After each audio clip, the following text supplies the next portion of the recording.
أعوذ بالله من الشيطان الرجيم. بسم الله الرحمن الرحيم. الحمد للہ وکفا والسلام علی عبادہ الذین اصطفیٰ۔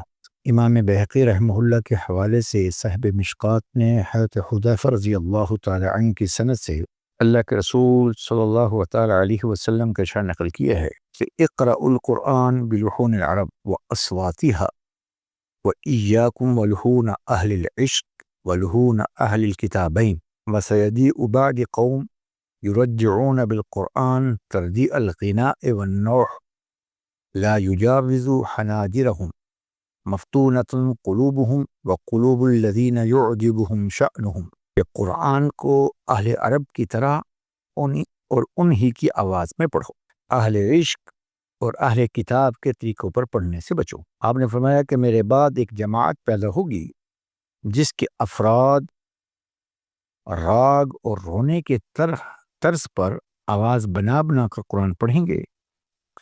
قرآن ان کے حلق سے نیچے نہیں اترے گا، نیز ان کی قراءت سن کر خوش ہونے والوں کے دل فتنہ میں مبتلا ہوں گے۔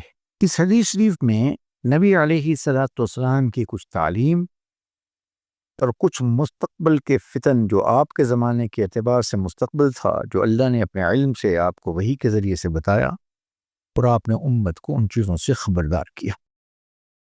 ایک تو تعلیم یہی کہ قرآن کو عرب کے انداز میں پڑھو، انہی کے لب و لہجے میں پڑھو۔ انا انزلناہ قرآنا عربیہ، قرآن عربی لب و لہجے میں اور لغت قریش پر اترا ہے۔ سو جب قرآن پڑھیں تو بغیر تکلف کے پڑھیں، جیسے عرب بغیر تکلف کے پڑھتے ہیں۔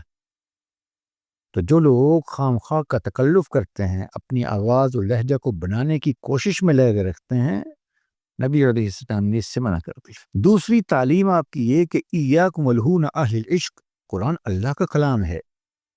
ان اللہ یحب ان یقرأ القرآن کما انزل، اللہ اس کو ایسے ہی پسند کرتے ہیں، ویسے ہی پڑھا جائے جیسے اللہ کی جانب سے نازل ہوا۔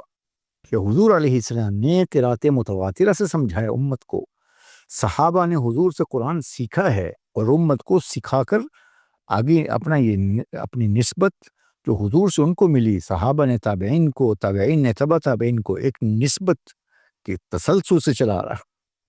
تو آپ نے فرمایا کہ اہل عشق کی طرح پڑھنے سے، جو نوحہ کرنے والے ہیں ان کے انداز سے پڑھنے سے، اہل کتاب کی طرح پڑھنے سے، جیسے وہ ہل ہل کر کتاب پڑھتے ہیں، شعراء اپنے اشعار اور نظموں کو ترنم کی آواز میں پڑھتے ہیں، اپنی مرضی کا ترنم بناتے ہیں، موسیقی اور راگ وغیرہ شامل کرتے ہیں، تو قرآن پاک کو ان سب چیزوں سے دور رکھو۔ اور اہل کتاب وہ اپنی کتاب کو غلط لکھتے اور غلط پڑھتے ہیں، غلط تشریح کرتے ہیں، غلط مطلب اور معنی بیان کرتے ہیں، اور بلا وجہ کی حرکت، اضافی حرکت کرتے ہیں۔ تو مسلمانوں کو نصیحت ہے کہ اپنی کتاب قرآن پاک کے ساتھ ایسا معاملہ نہ کرنا۔ اور پھر آگے آپ علیہ السلام نے فتن بیان کر ہی دیے کہ ایسے زمانہ آئے گا کہ لوگ راگ کے انداز میں رونے کی طرح آواز بنا بنا کر قرآن پڑھیں گے۔ قرآن ان کے بھی حلق سے نیچے نہیں اترے گا، ان کے ساتھ تو یہ معاملہ ہوگا سو ہوگا۔ سننے والوں کے لیے فہمائش ہے، اور آپ علیہ السلام کی تنبیہ بھی ہے کہ اگر وہ لوگ ان کے اس قرات پر ان کو روکیں گے نہیں، اس انداز سے پڑھنے پر ان کے اس عمل کو برا نہیں جانیں گے بلکہ خوش ہوں گے، تو ان کے دل بھی فتنہ میں مبتلا ہو جائیں گے، کیونکہ وہ قرآن کو پیسوں کے لیے یا شہرت حاصل کرنے کے لیے پڑھیں گے، اخلاص کا ان میں نام و نشان نہیں ہوگا۔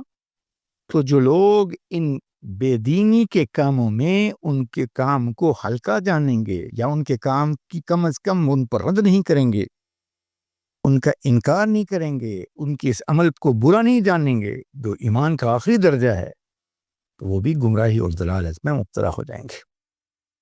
تو جو اہل علم ہیں، دیندار لوگ ہیں، ان کے ذمہ ہے، یہ نبی علیہ الصلوۃ والسلام کی تعلیم اور اس امت کی خصوصیت ہے کہ جس چیز کو شریعت سے ثابت نہ سمجھے، جو دین کے منافی سمجھے، اس پر اپنی ہمت کے موافق حکمت کے ساتھ بھلے انداز میں اس پر رد کریں، اس کی نکیر کریں، اس کی دلائل سے اس کا رد کریں، تاکہ اللہ کے امر بالمعروف اور نہی عن المنکر کے فریضہ کی ادائیگی بھی ہو جائے، اور اس کے ادا نہ کرنے، اس فریضہ کے ادا کرنے نہ کرنے کی وجہ سے جو آزمائشیں ان کے لیے لکھی گئی یا بتائی گئی، کم از کم اس سے وہ تو محفوظ رہیں۔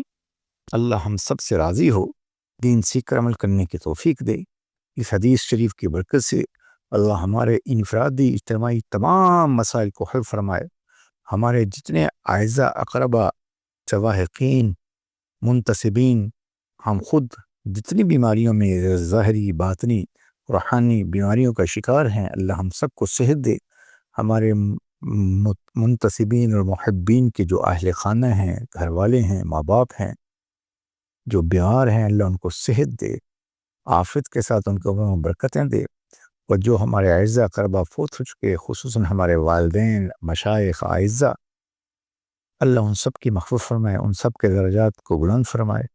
حالیہ بارشوں کے دوران جو سیلاب میں پاکستان میں کیفیت ہے، اللہ جو بچاروں کا جن مسلمان آزمائش کا شکار ہوئے، اللہ ان کو اس آزمائش پر بہترین اجر عظیم عطا فرما، صبر کرنے والوں کا اجر دے، ان کے ایمان کی حفاظت فرما، ان کی جان مال عزت آبرو کی حفاظت فرما۔ اللہ اس آزمائش پر صبر کرنے والوں کے لیے جو تو نے اجر رکھا ہے، اس اجر کا ان کو مصداق بنا۔ جو شہید ہو چکے، اللہ ان کی شہادتوں کو قبول فرما، اور ہم سب کو ہر طرح کی عافیت سلامتی عطا فرما۔ السلام علیکم ورحمۃ اللہ وبرکاتہ۔